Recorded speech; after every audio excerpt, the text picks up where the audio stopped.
Hello mga mami, ang ulam natin for today is pulpog na may utak ng baboy. Ayan, naghiwa na kami ng sibuyas mga mami, 2 sibuyas ang gamit namin, pula at saka yung puti na yan. Para maganda ang kulay niya pag na-prepare mo na yung ulam ninyo. Mas nakakatakam kasi siyang tingnan mga mami. Sunod na rin namin hiwain yung mahabang sili mga mami. Yan lang nilalagay namin mga mami kasi may mga kids kami. So at least hindi masyadong maanghang. Tapos siya naghiwa na rin kami ng mga kalamansi. Maraming kalamansi mga mami. Pero hindi sapat ang kalamansi para sa amin. Naglalagay din kami ng suka. Ayan mga mami, naihaw na namin yung mga liempo. Kaya yan hinihiwa-hiwa na rin namin.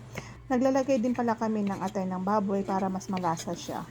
Ayan, malapit na namin siyang matapos at lalagyan na namin siya ng sahog. Ilagyan na namin ang pula at saka puting sibuyas mga mami.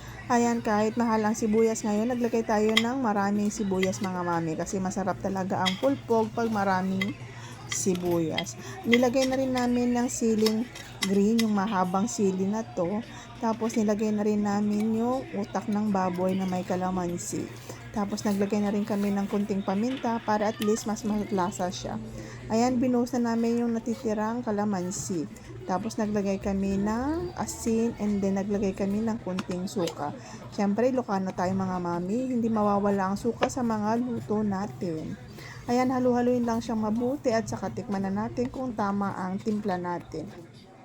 I-adjust na lang natin ang asim at saka alat, depende sa preferred nating panlasa mga mami. Pwede rin tayong maglagay ng manghang na sili kung gusto natin. Pero syempre, huwag kalimutang ihiwala yung mga para sa mga kids para at least makakain din sila mga mami. Ayan, tapos na mga mami, kain tayo.